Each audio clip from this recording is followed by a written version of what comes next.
Hi, I'm Peter Adamson, and you're listening to the History of Philosophy podcast, brought to you with the support of the Philosophy Department at King's College London and the LMU in Munich, online at historyofphilosophy.net. Today's episode, The Count of Concord, Pico della Mirandola.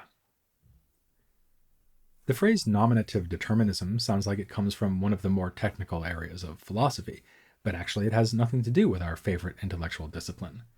Rather, it refers to the supposed phenomenon that your name determines your profession, or your fate more generally. Yes, there really is a meteorologist named Amy Freeze, an acoustic engineer named Ron Rumble, and even a Russian track and field athlete who competes in the hurdles named, wait for it, Maria Stepanova. As if that weren't good enough, the internet will be very happy to tell you of another hurdle competition where last place went to the Bulgarian runner Vania Stambolova. People have been chuckling over this sort of thing for a long time. There was the Latin phrase nomen est omen, your name is a sign. It's a saying well illustrated by the fact that Pico della Mirandola held the title Count of Concord, Concordia being a landholding of his family near Pico's home city of Mirandola. As his contemporaries did not fail to note, this is almost too good to be true, because Pico loved to demonstrate the concord between apparently conflicting authorities. He was heir to both a family fortune and the harmonizing project of predecessors like Cardinal Bessarion, who had distanced himself from his teacher Platon by arguing for the fundamental agreement between Plato and Aristotle. The traditional way to do this, as we saw with Bessarion, was to present a rather Platonic version of Aristotle. Pico took the opposite tack, arguing that Platonists who departed from Aristotelianism were also departing from the original teachings of Plato. This, at least, is the line taken in a treatise called On Being and One, written at the behest of Pico's friend Poliziano and against the teaching of his other friend, Marsilio Ficino. Aristotle had stated that oneness and being coincide, in the sense that everything that is has unity, which seems plausible. After all, you can't be a giraffe without being one giraffe. But this contradicts the fundamental Platonist doctrine that the first principle of all things, the one, transcends being. It was Plotinus who first set forth the idea. He equated being with the realm of the Platonic forms, which reside in the transcendent intellect that is only the first subordinate effect of the highest principle, the one. As we know, Ficino adopted Plotinus' system, identifying the one with the Christian God and the intellect with angel. We can find this in Ficino's great treatise, The Platonic Theology, and also in his commentaries on Plato's dialogues, which followed the late ancient Neoplatonists in asserting that for Plato too, one transcends being. For this, he could point to several passages in Plato, like the statement in the Republic that the good is beyond being in majesty and power. But for Ficino, the best evidence was to be found in two other dialogues of Plato, the Sophist and the Parmenides. Pico's On Being and One offered a contrary reading of these dialogues, simply denying that anything in the Sophist could support an elevation of oneness over being, and arguing against the whole Neoplatonic tradition by insisting that the Parmenides has no metaphysical teaching at all. Its dense and enigmatic argumentation is not an implicit map for a cosmic hierarchy, as interpreters like Plotinus, Proclus, and Ficino would have thought, but only a kind of dialectical or logical exercise. The debate concerns more than Platonic exegesis and the agreement of two great authorities. The Neoplatonic interpretation was welcome to Ficino because it gave him a way to articulate the transcendence of God in philosophical terms. If God is the one and intellect or angel is being, then God is beyond being, transcendent above everything that is. Against this, Pico affirms an understanding of being that we saw once upon a time in Duns Scotus. The realm of being is just everything that exists, or as Pico nicely puts it, everything that is outside of nothing. And of course, God exists.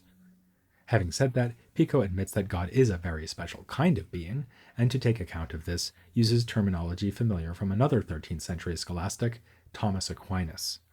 We can say that God is ipsum esse, or being itself, and reserve the Latin term ens, which we might render as what has being, only for created things. This is like the distinction between whiteness and white things. But of course, to say that God is the paradigmatic case of being hardly warrants the claim that he is beyond being, any more than whiteness is beyond white. So Pico affirms another scholastic doctrine inspired by Aristotle, which we have come to know under the name of the theory of transcendentals, that being correlates with unity and other general properties, such as truth and goodness. Ficino thought that all this missed the point of Plato's metaphysics. In 1494, the same year that Pico died at the tender age of 31, Ficino published his commentary on the Sophist. Here he restated the Neoplatonic reading, and, finding another way to pun on Pico della Mirandola's name, wished that marvelous youth, mirandus ille juvenis, had been more careful to weigh the arguments brought by Ficino before criticizing him, his teacher. Especially by the standards of the combative and competitive world of Renaissance scholarship, Ficino's reaction to Pico was remarkably mild. This goes both for the debate over being and the one, and also for Pico's attacks on Ficino over the interpretation of Plato's theory of love, which we covered in an earlier episode. Perhaps, as implied by the passage just mentioned, Ficino was inclined to excuse the precocious Pico because of his age. Not everyone was so forbearing with him, though. Back in 1486, this wunderkind of the Italian Renaissance had run into trouble with the church authorities by flaunting his learning, not to mention his wealth, in stunningly provocative fashion.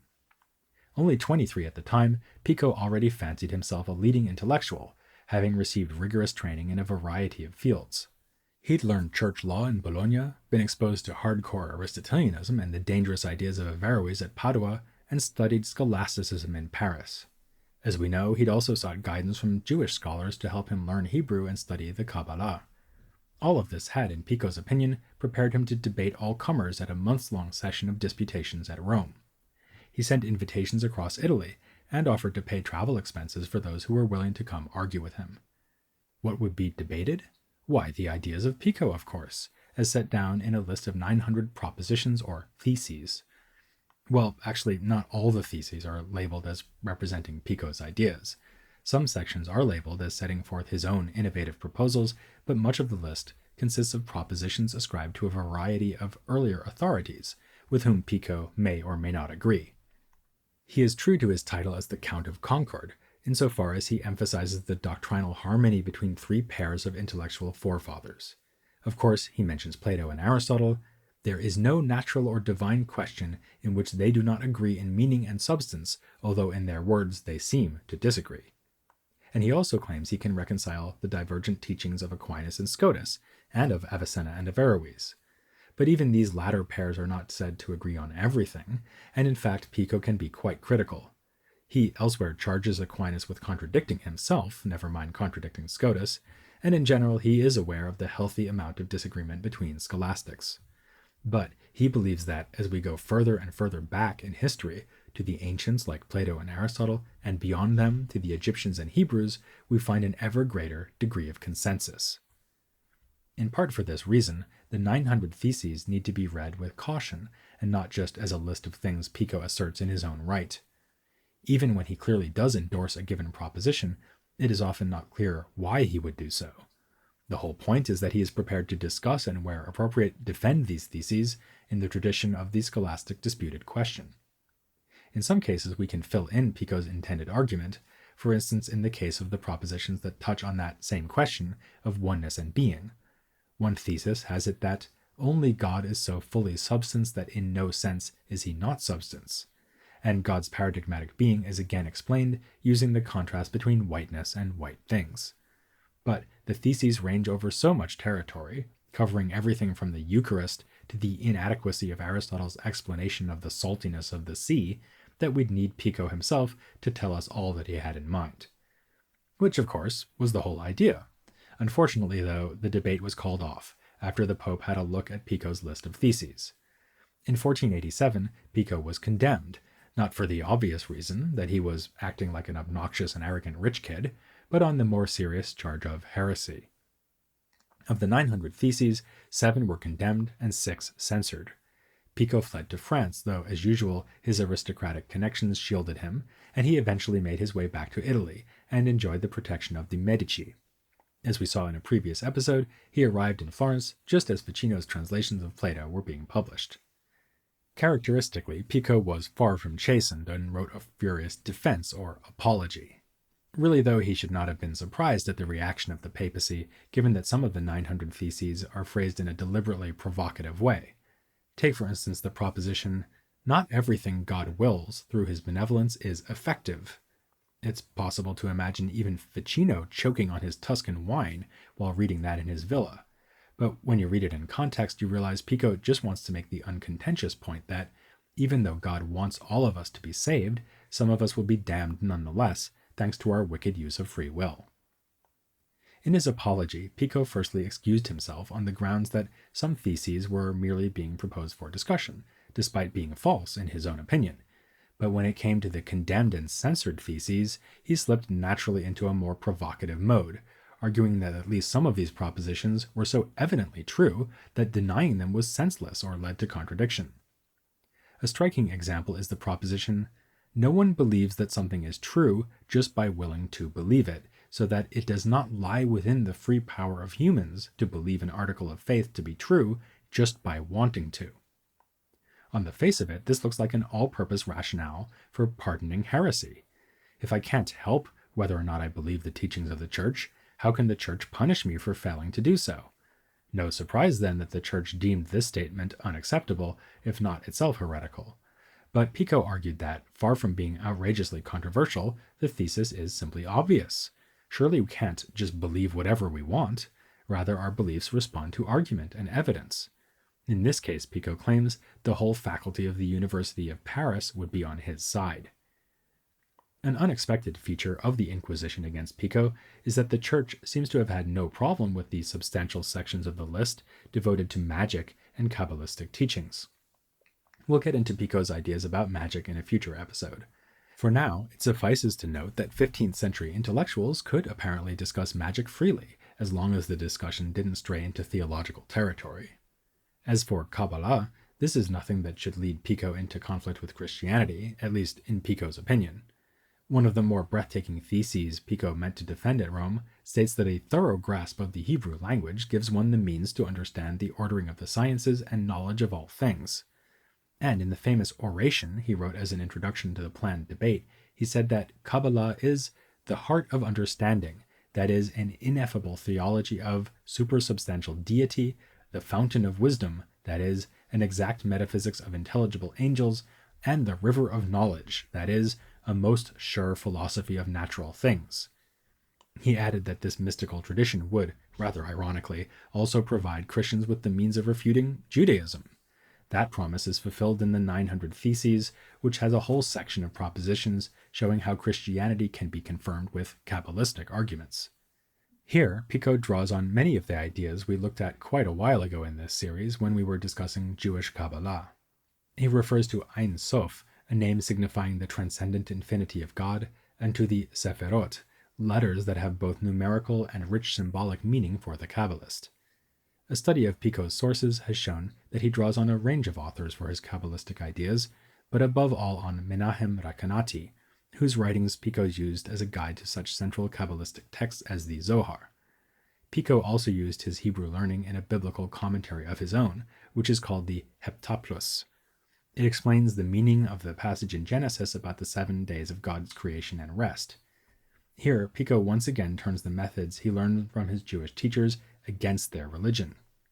He contends that the chronology of ancient Hebrew learning predicts the appearance of Christ as the Messiah, and offers a torturous analysis of the first word of the book of Genesis, Bereshit, to extract from it a message about the divine Father and Son. In short, there is no science that assures us more of the divinity of Christ than magic and the Kabbalah. More fundamentally, Pico's Heptaplus is structured in keeping with the system he apparently took from his Kabbalistic sources, though it resonates well with the Platonism he shared with Ficino. This system recognizes 3 so-called worlds, namely the sublunary realm where we live, the celestial world, and then an intelligible world, which may be identified with Platonian intellect or angel or the Sephirot. Along with this syncretic metaphysical picture, Pico offers a syncretic interpretation of Genesis, according to which the scripture simultaneously has multiple meanings. A single phrase may refer to all 3 worlds at once, and also to human nature, with humanity making up a kind of 4th world. Or the phrase might also signify the interrelation of these 4 worlds, and so on, until we have 7 levels of interpretation to match the 7 days. So, just to give one example, the distinction between heaven and earth in the Genesis account represents the contrast between matter and form in the sublunary realm, the sun and the moon in the heavenly realm, the parts of the angelic hierarchy in the intelligible realm, soul and body in the human, and so on. Pico is at pains to emphasize the originality of his approach to the biblical text, but it should be noted that the concept of multiple valid meanings is far from innovative. That had been a fundamental tool of scriptural exegesis since the ancient church fathers. But this particular assignment of hermeneutical layers to levels of a cosmological metaphysical hierarchy is Pico's invention. The Kabbalistic elements of Pico's philosophy and theology are certainly remarkable and distinguish him from older peers like Poliziano and Ficino. He knew this himself, as we can see from his own comments about his Hebrew studies, proudly boasting to Ficino of his progress and stating frankly in his commentary on Benivieni's poem about love that it was an interest in Kabbalah that primarily drew him to the study of Hebrew, not, you'll notice, an interest in the Old Testament. But we should not get so carried away by this aspect of his thought that we overlook his equally deep immersion in the scholastic tradition. We've already seen that schoolmen like Aquinas and Scotus played an important role in the 900 Theses, which begins with a warning that Pico has not imitated the splendor of the Roman language, but the style of speaking of the most celebrated Parisian disputers, since this is used by almost all philosophers of our time. Which brings us to one last important theme I want to cover from Pico's precocious and all too short career, his views on the style in which philosophy should be done. For these views, we can turn to yet another famous document from his pen, a letter written to his colleague, Ermolao Barbaro. This humanist gave his colleagues another chance to have some fun with nominative determinism, because they could praise Barbaro's excellent Latin as a bulwark against the barbarism of scholastic Latin. But when Barbaro himself made a complaint along these lines in a letter to Pico, he provoked an extraordinary response, a letter in which Pico adopted the persona of a barbarian scholastic, speaking in favor of stylistically poor, but intellectually solid writing. What could be more philosophical than disregarding the rhetorical quality of a work and paying heed only to its content? Plato knew this, which is why he excluded the poets from his ideal city. And Pico sounds like Plato critiquing the tricks of the sophists, as he argues that eloquence serves only to mislead its hearers. Of course, Plato is not a very good spokesman for the barbarian view, since he combines sound doctrine with stylistic excellence. So Pico draws a contrast between two other thinkers of the past. On the one hand, there is Duns Scotus, admirable for his philosophy, but, as anyone who has tried to read him will agree, far from elegant in his mode of presentation. On the other hand, there is Lucretius. His poem, which as we saw was rediscovered by Poggio, is a wonderful example of elegant Latin poetry, yet its teachings are anathema to Pico. The sweet verse disguises the purest poison of godless Epicureanism.